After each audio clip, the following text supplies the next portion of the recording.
start off officially then. Welcome everyone to Grape Finance's weekly AMA. My name is Nikki and I'm here with LB, who's checking in from Dubai. Welcome, LB. Hey guys, thanks for listening in. Thanks for all your questions too. I mean, not too many this week, but Two. yeah. we have we have two questions. Maybe it's because we did But two AMAs last week, and I don't know, people got sick of my voice. yeah, you're sick of all the explanations and people just know everything. The grape community is in the know. They know. Yeah. Not many questions. But how is Dubai? How long have you been there Yeah. for Well, already? like 2 days, I think. So not long, but Uh, yeah, it's pretty nice. The weather is nice. It's not too hot. It's actually better than it was in Sydney. Sydney was like in the 30s, 35, something like that, Celsius. And here it's mid 20s. It's very nice. oh, right. So winter in Dubai is not too bad.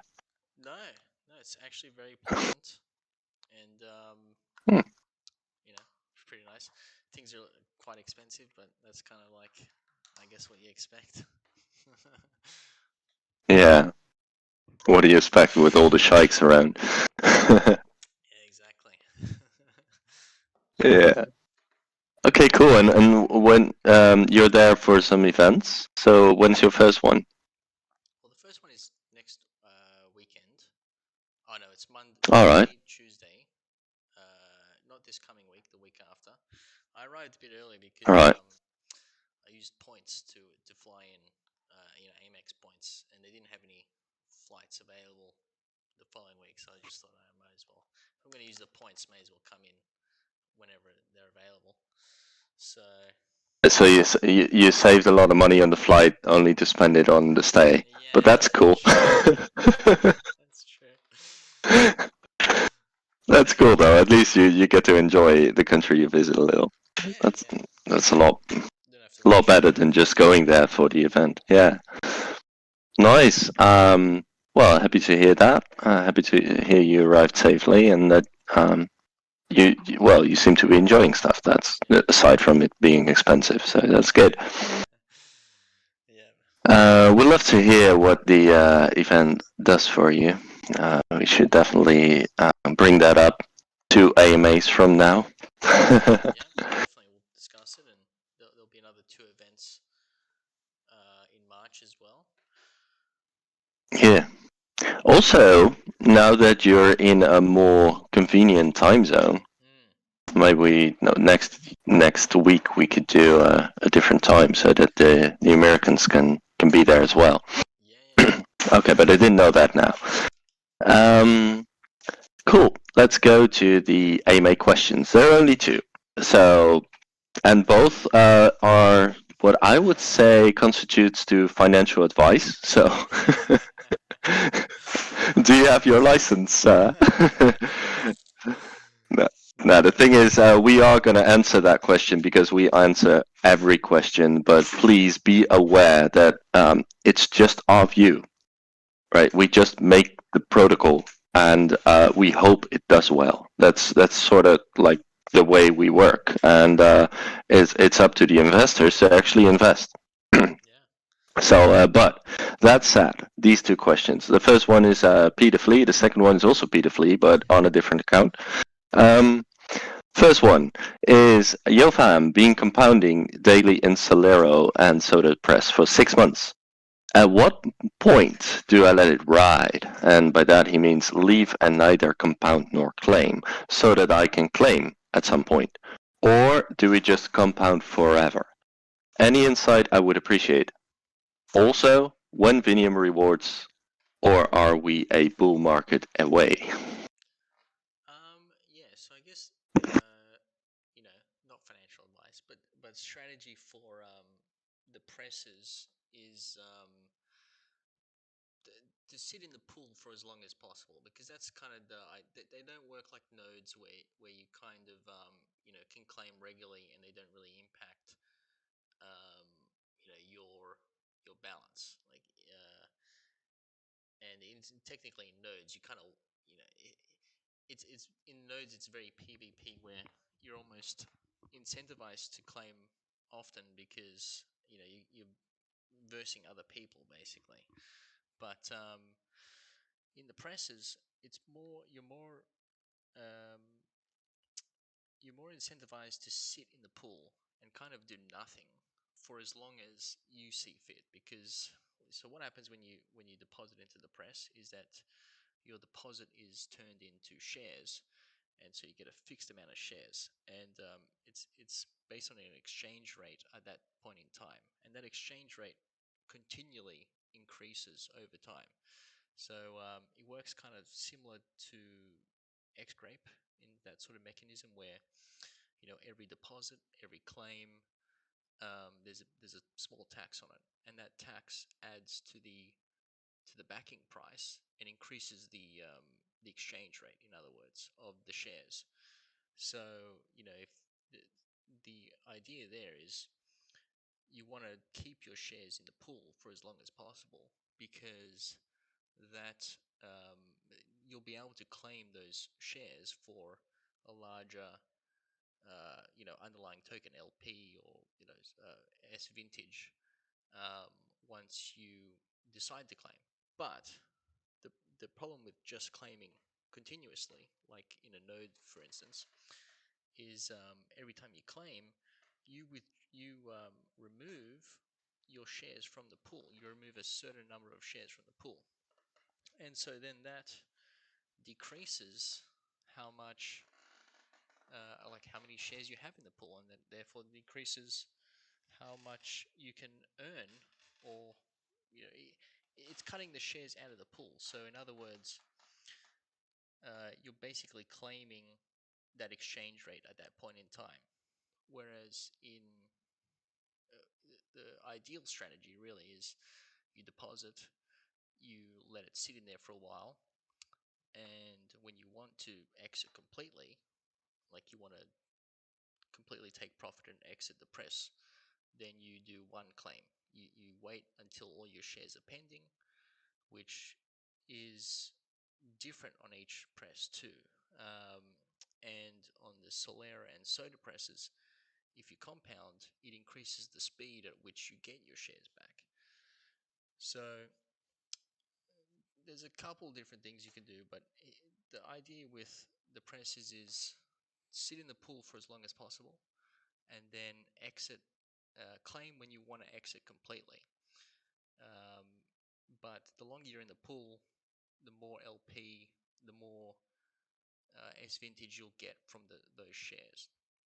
And compounding is in the wine press, the compounding doesn't give you um, faster share earning rates. In the Solera and Soda press, when you compound, you increase the speed at which your shares come back to you. But you still have the same number of shares. It doesn't increase the shares that you earn. Only a deposit would increase how many shares you have in the system. So with compounding, you technically don't need to compound until if you're in the pool for a very long time and you're reaching the sort of assassination point, and you'll see it on the dashboard. There's the assassination tracker, and if you're close to the number where it's, I think it's 3.5, 3.5. If your number is very close to that, you would want to compound to make sure that you can sit in the pool for even longer. So you can technically stay in the pool indefinitely by compounding close to that assassination tracker. But as well, in the Soda and Solera press, you can compound and it will increase the speed at which you get your shares back pending. But it's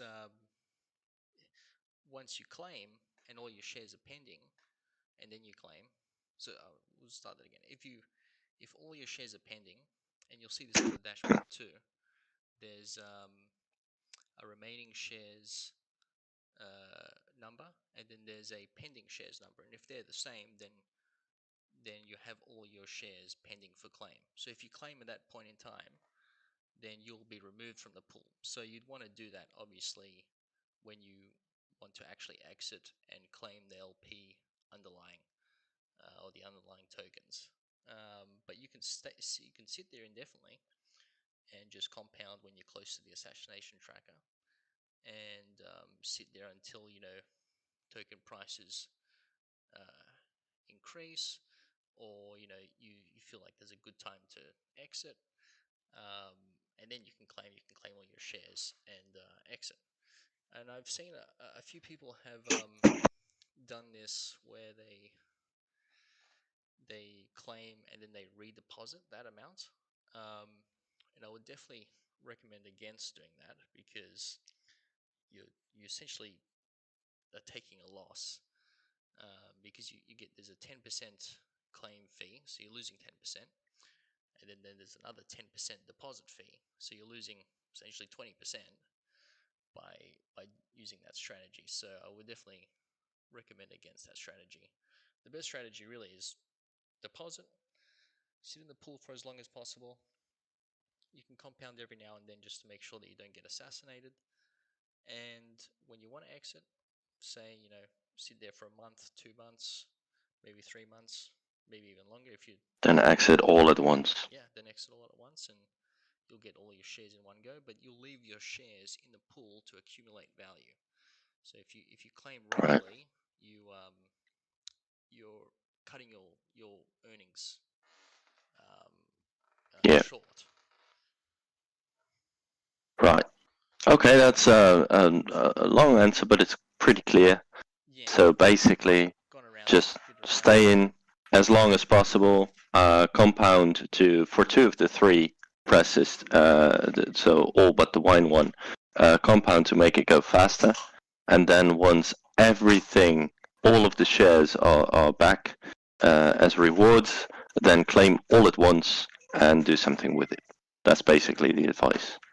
Yeah, that's Correct? it. Yeah. Cool.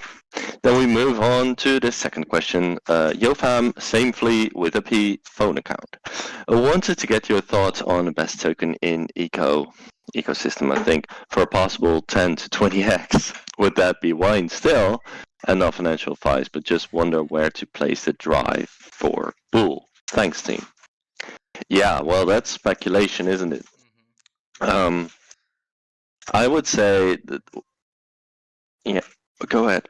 Oh well. I was just gonna say it's obviously hard to say. It is speculation, but from the ecosystem, the the best bet for a 10-20x would probably be wine, because it's, let's say, like $3 now. 10x is $30. Like, that's not that crazy of a price for it to reach, same as Yeah, before. And it's also fixed supply, so we don't have any inflation coming and sell pressure daily from that. But obviously, anything with DeFi in general is that you want to be diversified in a lot of different narratives. So to say, the narratives kind of run the show. So you know you want to be you don't want to have all your eggs in one basket. Even though crypto is technically like one basket, there's a lot of baskets within that. So you know, yeah. always. But what I was also wondering is, what do you think about Grape now that it is where it is? I mean, obviously, since Grape is at nearly 4 cents right now, that would mean that if you look at the peg, it's like 25x to just get to peg. Um, if we look at that fact, like, is that something to focus on, or would you rather focus on wine and say, hey, we'll deal with grape some other way? Or, but yeah, what's your idea about that? I mean, I'd say that it's.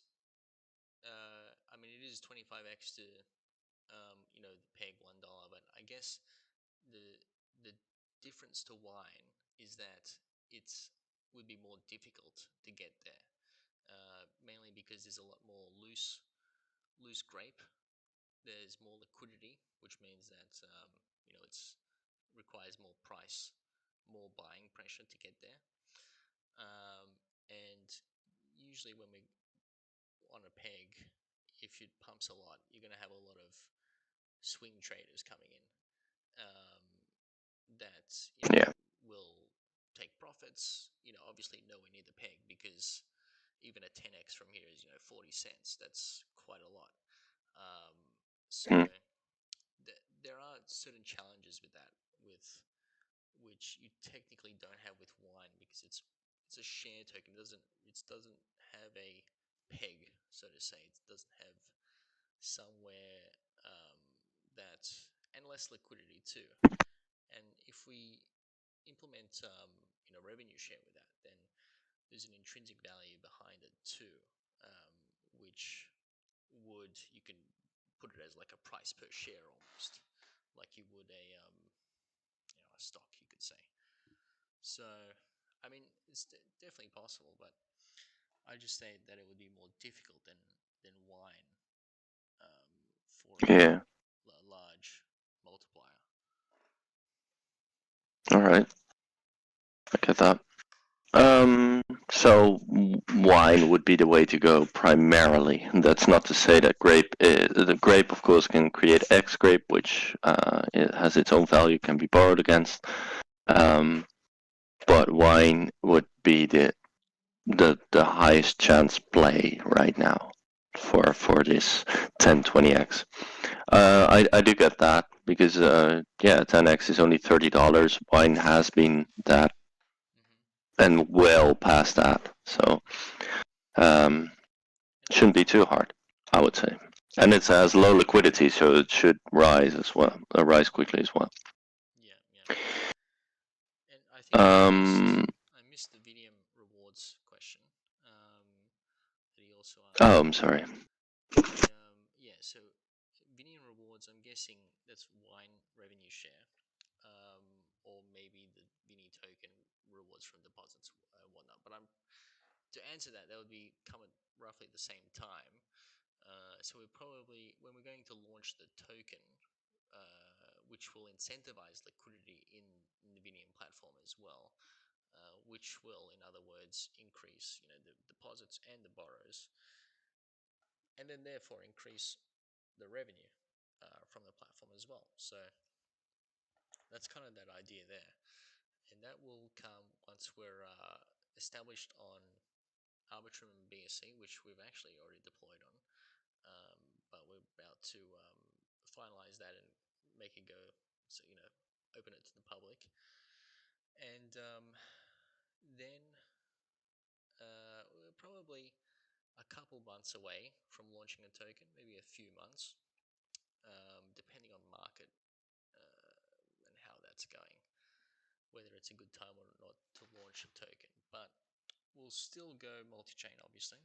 And ZK Sync just announced or just opened you could say, I forgot what they call it, but it's like a closed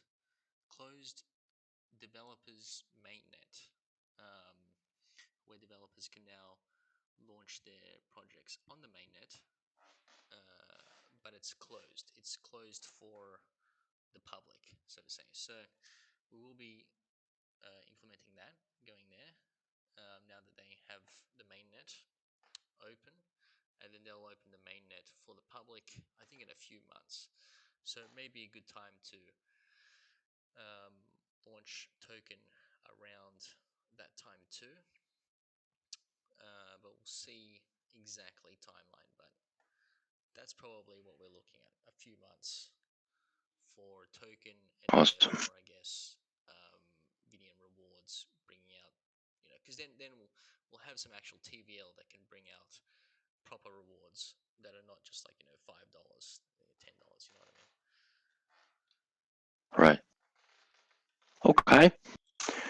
That does answer that question fully. And then normally we go to the AMA Live questions, but well, there are some mentions there, like LB is lost bandwidth, and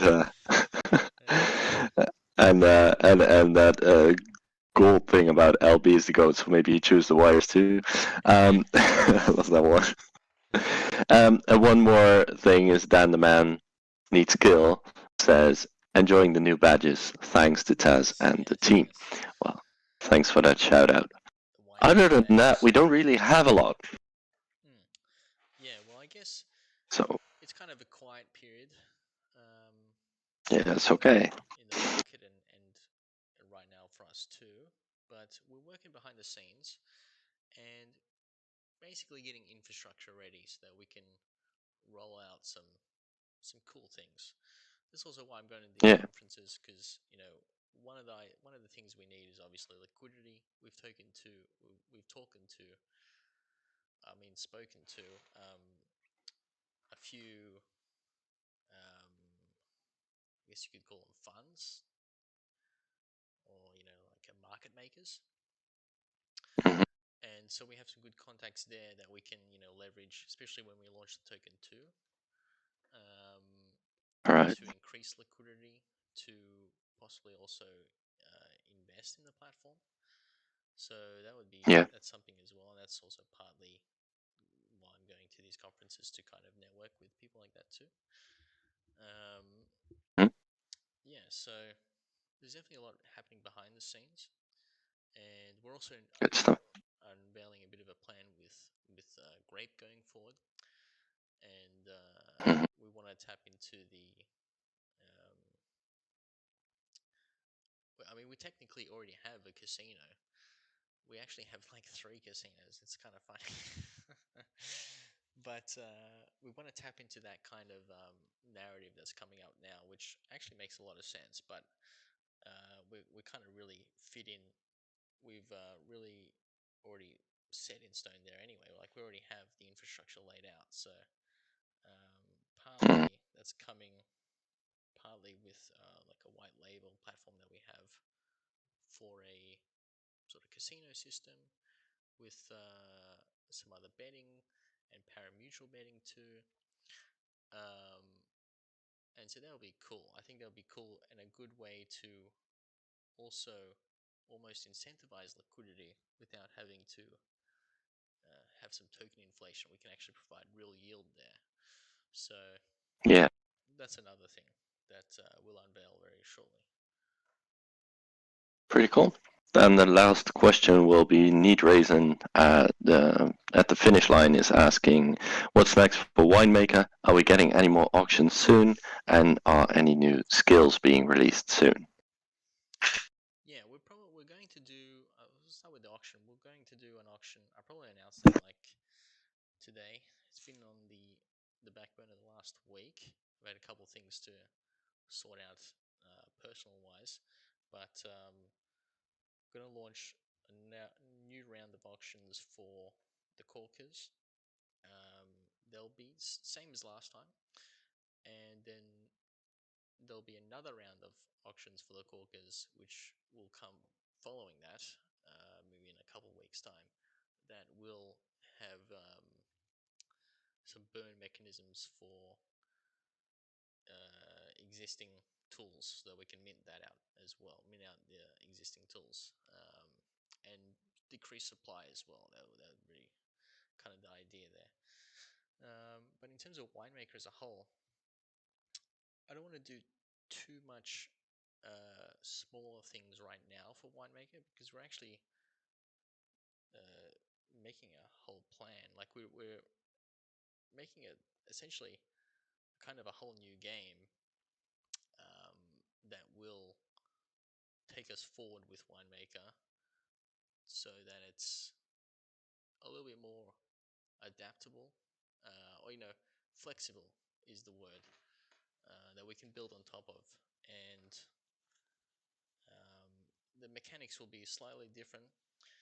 There'll be a live version 2 in the game, and we're trying to make it more like almost like I guess you could say like a Farmville type of game where you have to manage more things within your winery rather than just a very simple kind of game as it is now. And so we're trying to make All a right. good plan for that that can come out and it'll be a big revamp. So I don't want to do too many like little things right now for winemaker before that sort of plan is finalized, and then we can, you know, unveil that and build that out, because that'll be where we're gonna go from there. Awesome. Well, that got a good response. Like a very happy kid dancing in the field. Let's go. Um, but yeah, it's beautiful. So you're not really doing all kinds of small things. You're actually just preparing for one big one. Mm-hmm. Yeah, Yeah, good strategy, I would say. moving forward, yeah, Um, like yeah, over the next like even couple of years, to be honest, so that it's more like an actual game that we can build on top of, we can build expansions on, and awesome. people will be Yeah, and more that's just one more thing saying we're here to stay. yeah, It's you exactly, know we're talking years here. It's not like all of those protocols that die in a few months. We don't. yeah, We've been here for a year now, and we're here to stay. Um, yeah, cool, awesome. Well, that ends it for this week, and I thank you all for listening. I thank you for checking in from Dubai, LB, and yeah, gonna see all of you nice, next week, probably on a more America-friendly time. yeah, maybe different day. I don't know. We'll see how we go. We'll talk, um, and sort of Oh yeah, sure, we can do that. I can do any day of the week. It doesn't really matter for me, okay, um, nice. depending on what kind of appointments I have. But Yeah, yeah, other than that, yeah, yeah. We'll plan ahead, but oh, and one other thing with only burns, we have how much did we? I think we got 2.5 billion tokens is what we have. that's a lot. It is quite a few tokens, and so we will watch. We're gonna watch this current round right now, and Yeah, if it if we see an opportunity where we can use some in this first round, close to when it ends, because I feel like a lot of people will be waiting till close to end time to sort of apply votes, so that they're not so visible, and you can kind of gamble hmm like that. So that's probably why no one has really put much in right now. It's more just like placeholder amounts. yeah, But yeah, we'll keep an eye on that, and if we see an opportunity where we can capture like a top three would be nice. Top three bid would be very nice in yeah. this first run, but it has to be within a Because certain we do range. have that plus 100% NFT, right? Oh, not right now. That I think that's next month. No. But Oh, there's okay, okay. this month there's like a larger. They started with a large amount. I think it started with like 50K prize pot. Uh, right. Um, so So, yeah, that's a good one to aim for. yeah, It's interesting. It's interesting to hear all of those strategies around the only burns thing, because if you look at their price, I think they've increased 1% or so since pre-sale. Like if you were to sell now, you would have a 1% bonus. Um, wow, yeah, but obviously, that's not what we're going for. But yeah, individual investors might be. And it's interesting. Like, do you go for the bigger prize pool right now, or do we simply wait like a month or two and wait and see when things actually get more expensive and that we can use our NFT and stuff like that? Because it's a really interesting play. Like, do we play the waiting game or are we going for it right now? I definitely, kind of love that. it's pretty cool. Yeah. It is. It is. Definitely is. Well, looking forward to that and to all of that strategic scheming. Hmm. Um, well, that's it for now then, and see you all next week. All right, yeah, thank you everyone. Yeah, we'll be here next week. I don't know exact time. We'll figure that out. Maybe better time for the US. One of those days. One of those days. Yeah. All right. You'll see the announcement. Bye, everyone.